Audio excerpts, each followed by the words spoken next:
El pasado 20 de marzo del 2022, en mi vida ocurrió un evento escalofriante que me hizo revivir un amargo recuerdo ocurrido hace más de 15 años.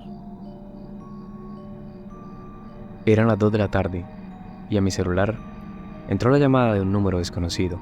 Por lo general, no suelo responder a números que no tenga agregados en mi teléfono, pero ese día, por algún motivo que desconozco, contesté.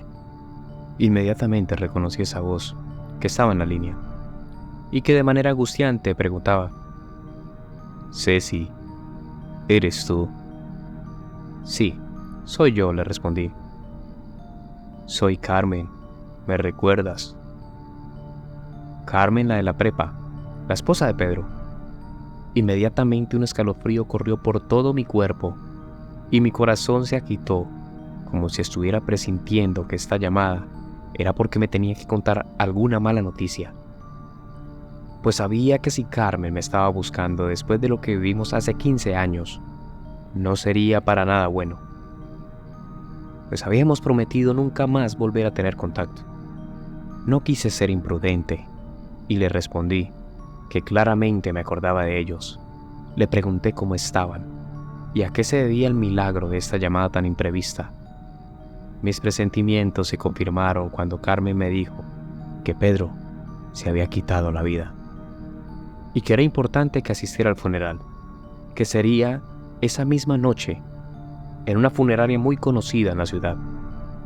Pasaron unos segundos de silencio mientras yo trataba de asimilar la impactante noticia. No podía creer que Pedro, quien siempre había sido un hombre con templanza y valentía, hubiera tomado esa decisión. Solamente me podía preguntar qué pudo haber sido eso tan terrible que lo llevaría a tomar esta triste decisión, y sin imaginar qué sucedería después de esa llamada, le expresé mis condolencias a Carmen y confirmé mi asistencia al funeral esa noche. Alrededor de las 7 de la noche, me dirigí hacia la funeraria. Confieso que sentía un nerviosismo extraño mientras llegaba al lugar. Recuerdo con claridad cada pequeño detalle que sentía en mi cuerpo y cada diminuta sensación, desde el palpitar rápido de mi corazón, la transpiración fría que tenía en mis manos, el sonido de cada paso que daba hacia la entrada del lugar. Al entrar, busqué el nombre de Pedro para dirigirme a la sala donde se encontraba su velación. Me sorprendí al ver que en el piso habían unos cirios apagados. Por lo general, en las velaciones siempre están encendidos, y después de darle mis condolencias a Carmen, le pregunté por ese peculiar detalle de los cirios. Me respondió que habían intentado encenderlos, pero que los cirios por alguna extraña razón no se quedaban encendidos y se apagaban, y por eso habían decidido ponerlos en el suelo sin encender. Después, Carmen me mencionó que Pedro sería cremado al día siguiente y que nosotros debíamos hablar sobre lo ocurrido. Le pregunté: ¿nosotros? ¿Quiénes somos nosotros? Carmen me respondió: Freddy, Natalia, usted y yo. La voz se me entrecortó. No sabía que Freddy y Natalia habían vuelto a la Ciudad de México. Pensaban que todavía vivía en los Estados Unidos. Y sí, estábamos nuevamente juntos, como aquel viernes 13 de julio del 2006, cuando nos encontrábamos hablando en aquel salón de música abandonado de nuestro colegio. Al verlos, sentí como si viviera un déjà vu. Nos saludamos como si nada hubiera ocurrido, y fingiendo que nos alegraba encontrarnos nuevamente, aunque en el fondo, ninguno quería revivir esos recuerdos. Como Carmen nos indicó, cuando todos se fueron de la sala de la velación, salimos a la calle, a las afueras de la funeraria, tratando de que hubiera un ambiente ameno. Estábamos contando anécdotas de nuestra juventud que nos hacían gracia. Estábamos riéndonos un poco, porque siempre he creído que, en medio de la intensidad del sufrimiento, las risas proporcionan un breve alivio para el alma. De pronto, escuchamos como si otra persona también se estuviera riendo, y al mirar al fondo y al lado de la calle, vimos a un hombre parado en medio de la oscuridad y las sombras de los árboles, riéndose a carcajadas, burlándose de nosotros. De inmediato, la tranquilidad que teníamos se desvaneció Nosotros éramos conscientes de la identidad de ese hombre y de su propósito de estar allí. Recordamos que él había regresado para hacernos revivir nuestro propio pasado. Para que me puedan comprender, tengo que viajar 15 años atrás y contarles lo que sucedió ese viernes 13 de julio del año 2006. Carmen, Pedro, Freddy, Natalia y yo estudiábamos juntos todos en la prepa. Era nuestra última semana de clases y estábamos reunidos en un salón de música, el cual estaba abandonado en el instituto, y se nos dio por contar historias de terror. Como sabíamos que eran nuestros últimos días de clase, se nos ocurrió que sería divertido jugar a la Ouija como despedida y tener esa experiencia de recuerdo de nuestra amistad. Tratamos de investigar lo que necesitábamos para que todo saliera bien y nos repartiéramos la tarea de conseguir los elementos, como el tablero, las velas negras. Bueno, ya se imaginarán todo lo que se necesita para poder hacerlo. Freddy nos dijo que cerca a su casa había una obra en construcción y que después de las 5 de la tarde los trabajadores se iban y la obra quedaba desocupada. Nos pareció muy buena idea el sitio que Freddy proponía y planeamos que lo haríamos ese mismo viernes. Llegó el día y puntualmente nos encontramos en la casa de Freddy. Eran las 5:20 de la tarde, cuando desde lo lejos pudimos ver que la obra había quedado desocupada. Ingresamos y buscamos un lugar donde nadie pudiera vernos desde afuera. Acomodamos todos los elementos. Freddy y Pedro sujetaban el señalador y Carmen, Natalia y yo nos tomábamos de la mano e hicimos un círculo sobre ellos. Iniciamos con las preguntas básicas. ¿Hay alguien aquí que quiera jugar con nosotros? Y el tablero marcó sí. ¿Cuál es tu nombre? R. U. O. Todos nos miramos extrañados, porque eso no parecía un nombre. Pedro siempre fue un incrédulo y se burlaba de nosotros al vernos las caras que teníamos de asustados. Decía que era Freddy quien movía el puntero, pero claramente eso no era cierto. La cara de pánico que tenía Freddy nos confirmaba que había alguien ahí, algún espíritu fantasma.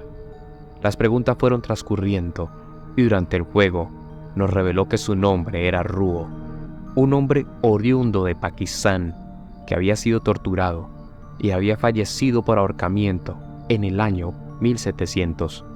Nos aseguró que para demostrar su existencia estaba dispuesto a concedernos cualquier cosa que le pidiéramos. Nos aseguró que si deseábamos algo, él estaría dispuesto a concederlo.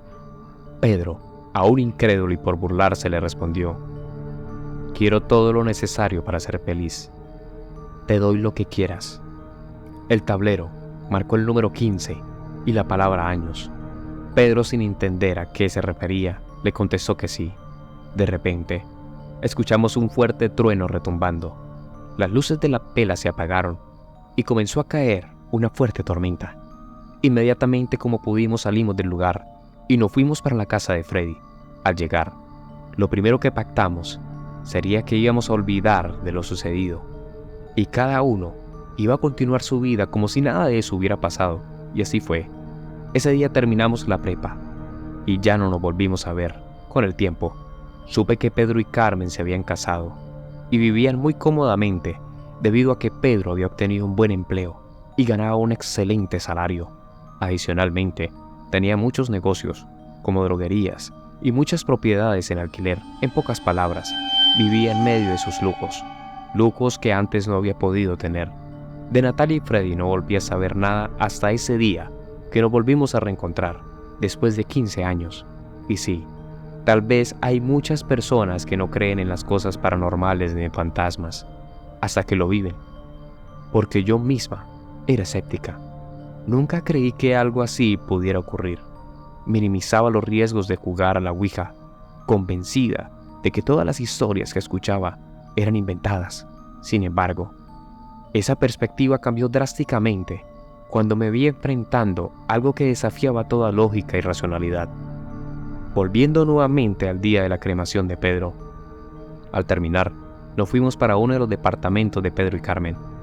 Ella nos dijo que debíamos hablar de lo que estaba sucediendo, porque aquel hombre había vuelto a cobrar la deuda que tenía, y que tal vez todos estábamos expuestos a ese peligro. Por otro lado, es importante mencionar que Freddy se volvió muy católico. Estuvo muchos años en el seminario y fue ordenado como sacerdote hace 5 años.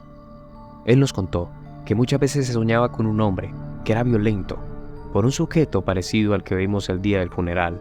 Incluso, Natalia y yo también asegurábamos que desde hace algún tiempo habíamos comenzado a soñar cosas extrañas y feas, a tener muchas pesadillas, y en ellas siempre veíamos a un hombre vestido de negro.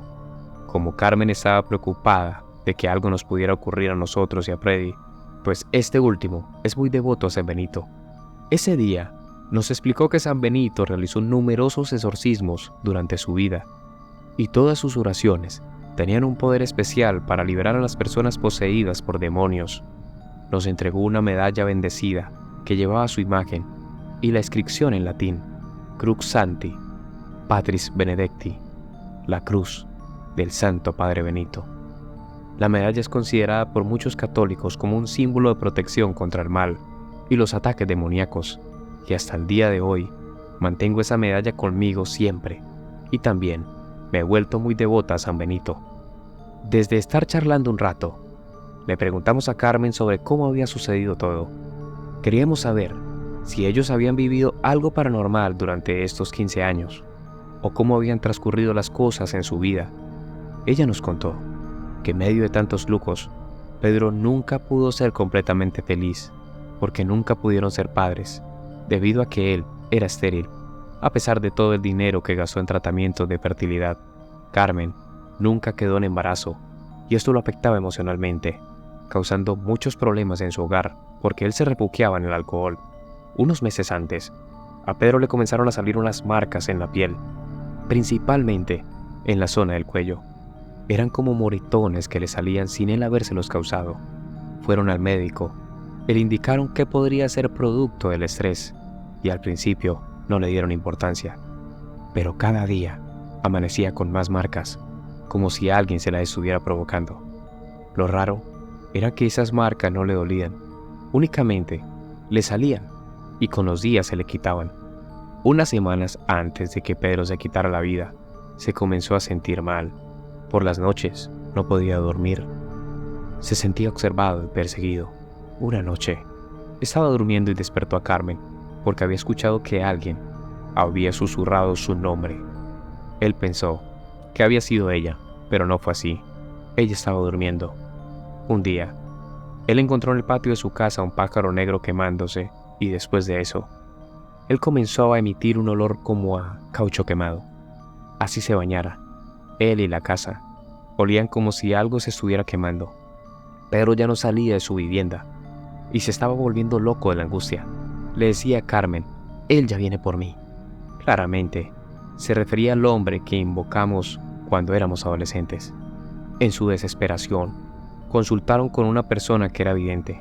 Pactaron una cita y al llegar, esta persona le preguntó a Pedro con una voz angustiante, ¿por qué hiciste eso? Sin conocerlos y sin haberle contado nada. En medio de su zozobra, ellos le contaron lo que habíamos jugado y lo que había pasado aquel día, y este hombre le dijo que él no tenía nada por hacer, que esperaba que Pedro haya disfrutado durante esos 15 años, pero que el tiempo que quedaba para pagar su deuda era muy corto. Pedro se molestó mucho por la respuesta que obtuvo de ese hombre, porque él le había dado mucho dinero para que lo ayudara. Salió del lugar y cuando yo me disponía a salir, el Señor me dijo, ese hombre volverá por él. En la casa de Pedro ya habían tapado todos los espejos porque cada vez que se miraba, decía que veía atrás de él a ese sujeto quemado. Carmen ya estaba muy asustada y fue a buscar a Freddy, porque ella sabía que él era sacerdote. Ella le contó lo que estaba sucediendo y Freddy le explicó que Dios es el único que tiene el control sobre nuestras vidas y que, si nos arrepentimos sinceramente, nos perdona por todos nuestros pecados.